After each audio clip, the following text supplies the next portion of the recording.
Hello Gurukulians, Namaste to all. I am Subhash Chandra again in front of you for the new video lecture. Today we will study 11th accountancy and the first chapter of accountancy, basic accounting terms is going on. So we will continue the same topic and the next term is book value.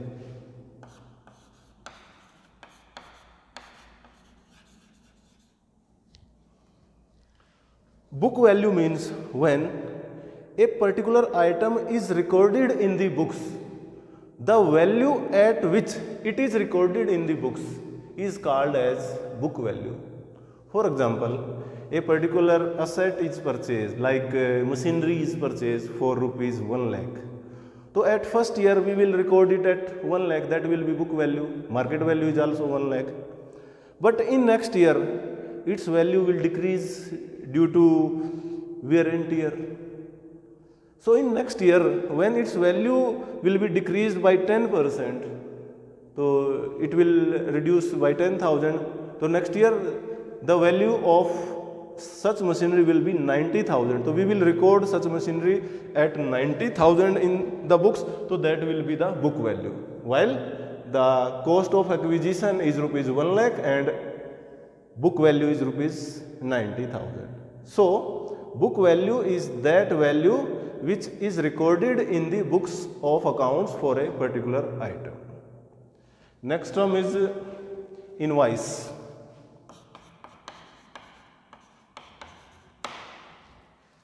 Invoice is a bill. It is a document which is provided by the seller to the buyer on account of purchase of goods on credit. जब seller से goods credit खरीदा है, उधार खरीदा है, तो seller एक bill provide करता है in which all details of the goods are mentioned like quantity, rate, total amount, discount allowed, net amount, taxes, GST or other terms and conditions. On the top his name and address will be given. So such proof of purchase, the source document or evidence for a purchase of goods on credit will be called as invoice. Next is entity.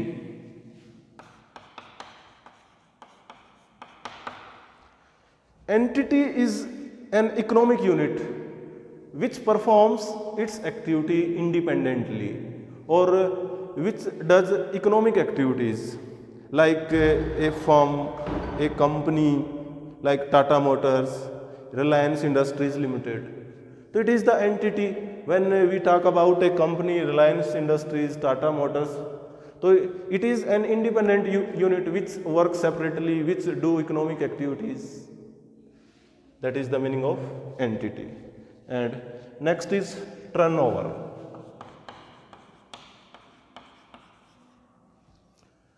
The turnover word is used for sales. How much total sales take place in a year? That will be called as turnover. If we sell a particular goods, so single transaction is called as sales. But the total sales take place during the whole year is called as turnover. Next is livestock.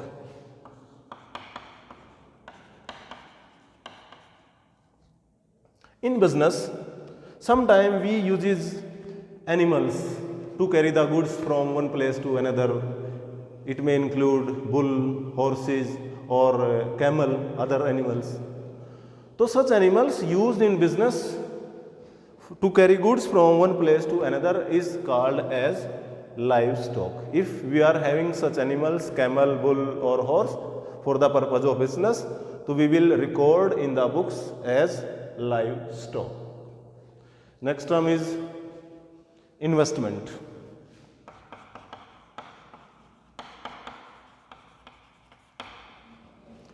Investment means if the business is having surplus money which is not in use, we can invest this money outside the business. We can purchase shares or debentures of other companies on which we can get interest or dividend. So Investment means deployment of surplus fund available outside the business so that we can generate income on that money. So that is called as investment. Next term is outstanding expenses.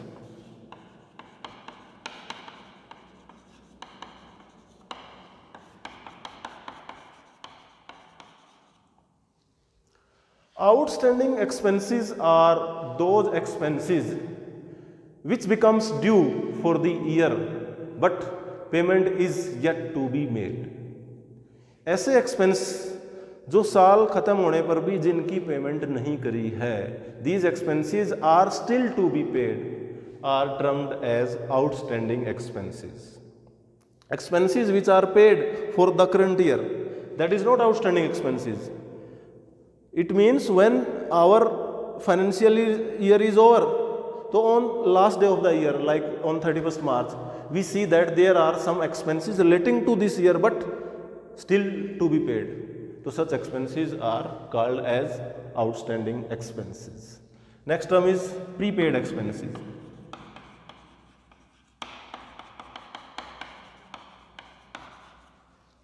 Prepaid expenses are those expenses which are paid in advance for the next year. कोई भी ऐसे खर्च जो अगले साल के हैं इसी साल पे कर दिए. Mostly in case of insurance, when we take general insurance policy, तो we mostly pay insurance premium for 1 year. If our year closes on 31st March and we paid insurance on 1st December for 1 year, so this insurance will be from 1st of December to 30th November of next year. Our period will close on 31st March. So period, the premium paid for next period, it means from 1st April to 30th November will be paid for the next year. So it will be treated as prepaid expense. Next term is accrued income.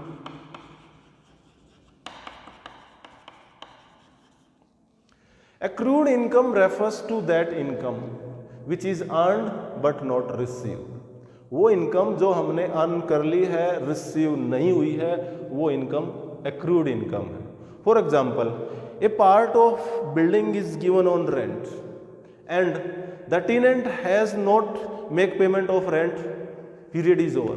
On 31st March, the rent for 2 months is still to be received. So such rent will be called as accrued rent, means rent earned but not received. Next term is unearned income.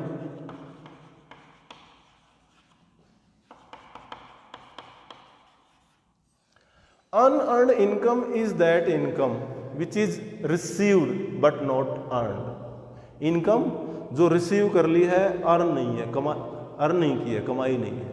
So that is called as unearned income. If in the same example, if our tenant जो किराएदार है will make payment of rent for next 2 months, April and May, in advance in the month of March, so such rent which is received in advance for the next year will be termed as unearned rent. And one more term is depreciation.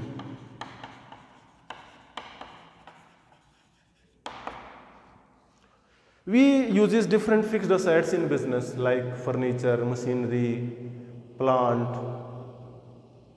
So when we uses these assets, due to their constant use, their value starts diminishing, starts declining. Due to normal wear tear, घिसावट होती है. So depreciation is the permanent and gradual fall in the value of fixed assets due to their normal wear and tear, due to their constant use. जब भी हम fixed assets को लगातार use करते हैं तो उनकी घिसावट होती है, उस वजह से उनकी वैल्यू कम हो जाती है. So this decrease in value of fixed assets is called as depreciation. So we have discussed different accounting terms, the knowledge of which is most important to you. Now today we will discuss one more topic, that is basis of accounting.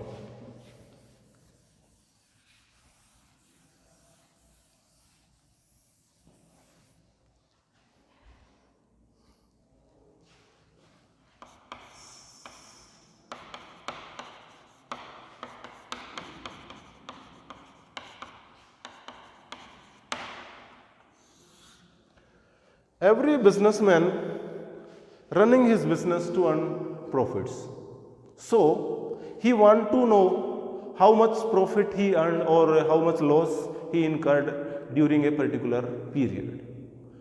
So for the purpose of calculation of profit or loss, he prepare books of accounts, he record different transactions in books. So for the recording purpose, there are two bases. One is cash basis and second is accrual basis.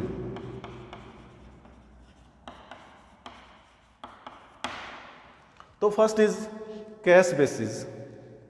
According to this basis, whatever cash is received in 1 year or whatever cash is paid during the year, that will be recorded in our books of accounts.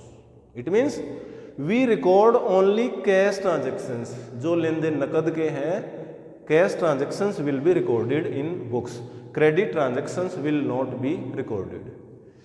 Say if goods are purchased for cash, so we will make payment of cash, so we will record. If goods are purchased on credit, so then we will not record this transaction. This transaction will be recorded only at the time when payment will be made in cash. Same thing is applied in case of receipts also. When cash is received, like we sold goods for cash, so we received cash, so we will record. On the other hand, if we sell goods on credit, so we will not record it. This transaction will be recorded only in case cash is received. So in future when cash will be received, we will record. So this basis of accounting is adopted by the professional people whose mostly transactions take place in cash, like doctors, lawyers, chartered accountants, and even schools also. So such institutions, such professional people record only those transactions which take place in cash. So this is the cash basis. Second is accrual basis. So this basis of recording business transactions is adopted by the businessman whose mostly transactions take place on credit basis. Mostly a businessman sells his goods on credit or purchases goods from credit. So in this basis, we record both cash transactions as well as credit transactions. If we want to know the actual profit or loss for a businessman, so he must adopt this accrual basis, because only on the basis of cash transactions he cannot find out his actual profit or loss. So cash basis is adopted by the professional people where only cash transactions are recorded, while accrual basis is adopted by the businessman where both cash as well as credit transactions are recorded. Now the next topic is difference between cash basis and accrual basis.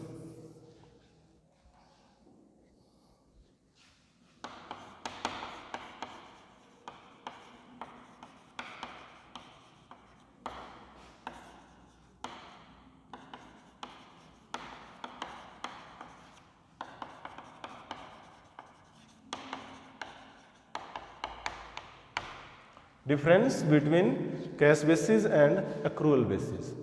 So to differentiate between both the terms, prepare 3 columns.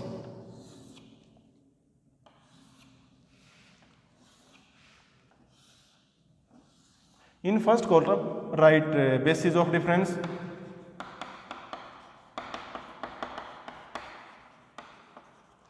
First column cash basis and second is accrual basis.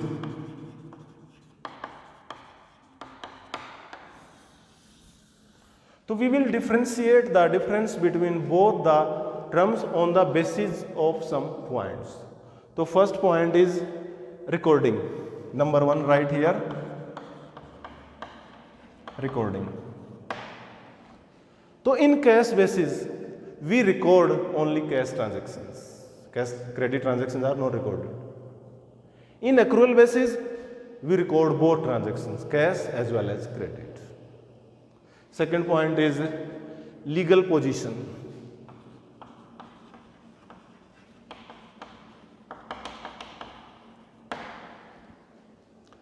The cash basis of accounting or cash basis of recording is not recognized.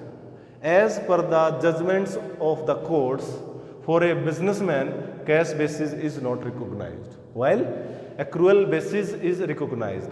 As per Companies Act 2013, a businessman can adopt only the accrual basis. He cannot adopt the cash basis. So, as per Companies Act, cash basis is not recognized, accrual basis is recognized. Third point is suitability.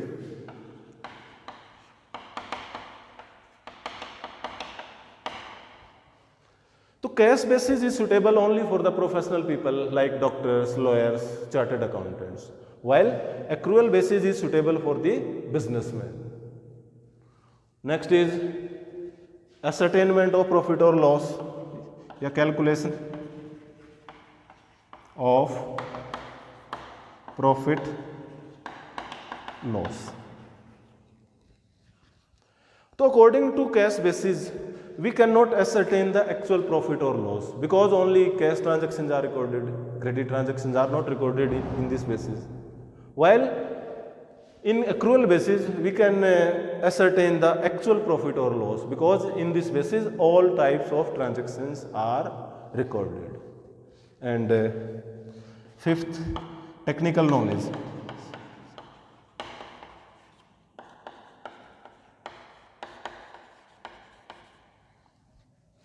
If we talk about technical knowledge, the adopting of cash basis is very simple. It does not require any kind of technical knowledge. While accrual basis is having some needs some technical skills, so it requires technical knowledge. So in this way, we can differentiate between cash basis and accrual basis. And one more last topic in this chapter is hybrid basis.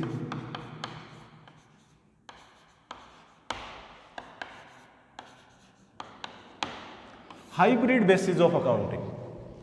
This hybrid basis of accounting is the mixture of both cash basis and accrual basis. Some professional people adopt this basis. According to this, some transactions are recorded on cash basis and others are recorded on accrual basis. Mostly the assets and revenues are recorded on cash basis while expenses and liabilities are recorded on accrual basis.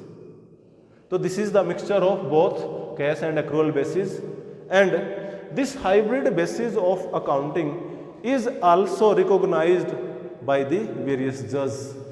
Various judgments of courts has given the decision in favor of this basis. So it is also fully recognized.